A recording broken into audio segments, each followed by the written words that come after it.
Civics, chapter number 1, Power Sharing. Power sharing means sharing of responsibility and powers among different organs and levels of the government. It is a strategy for resolving disputes over exercising of power. It is a powerful approach to unity, the diversity by making them party to decision making process. इस तरह से अब हम देखेंगे power sharing है क्या। Power sharing जैसा कि नाम से ही विदित है, शासन की शक्तियों को बांटना। तो शासन की शक्ति जो है वो शासन के अलग अलग सरकार के अलग अलग अंगों में बांटा जाता है। As we already know, there are three main organs of the government, that is legislative, executive and judiciary.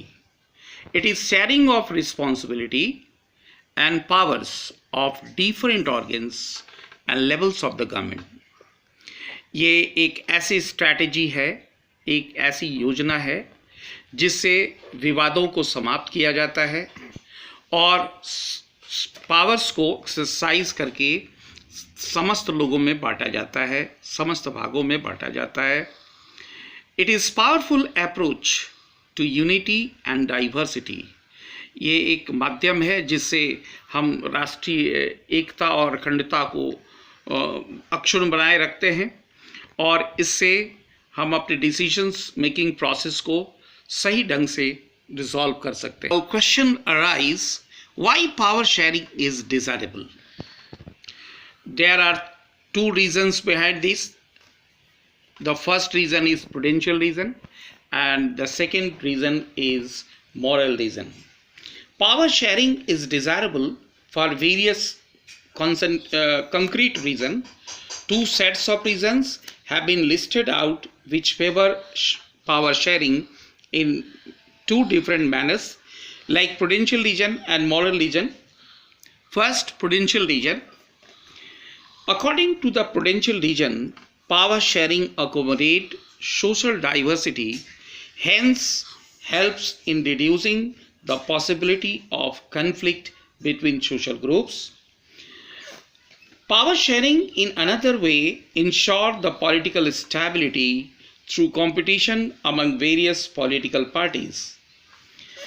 Besides, power sharing is also desirable to the promotion of national unity and integrity.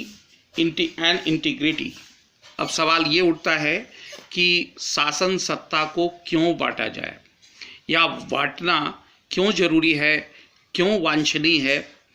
तो इसके तहत कहा जाता है कि prudential reason के अनुसार शासन सत्ता को अलग अलग सामाजिक विभागों में बांटा जाता है।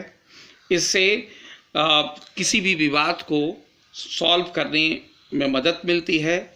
समाज के अलग अलग ग्रुप्स, अलग अलग जो समूह होते हैं उनमें डिफरेंसेस को कम किया जाता है। पावर शेयरिंग पॉलिटिकल स्टेबिलिटी के लिए भी किया जाता है ताकि राजनीतिक स्थिरता बनी रहे। जो राजनीतिक दलों में कंपटीशन होता है उससे जो इनस्टेबिलिटी पैदा होती है उसे दूर किया जा सके। उसके अलावा पावर शेयरिंग राष्ट्रीय एकता और अखंडता को बनाए रखने के लिए भी ज़रूरी माना जाता है। Now the second reason is moral reason.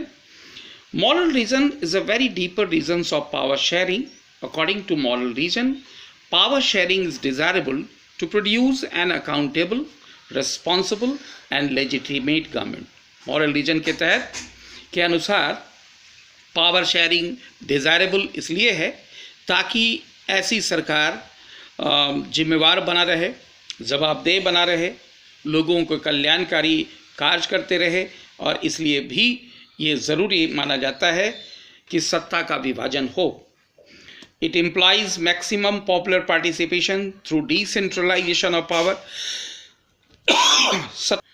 ज़्यादा से ज़्यादा लोगों को शासन सत्ता में भाग लेने का अवसर मिल सके and so the people would be consulted on how they are to be govern, ताकि लोगों को ये मालूम हो सके कि हमारे ऊपर शासन कैसे किया जाता है, किस तरह से किया जाता है। In this way, both the sets of the reasons signify the importance of power sharing in the forms of community government, reserved constituencies, and decentralization of powers. Now let us start the forms of power sharing. There are 4 types of power sharing. Number 1, horizontal. In this, according to horizontal power sharing, power is divided into 3 organs of the government, that is the legislative, executive, and judiciary. Now, second, that is the vertical.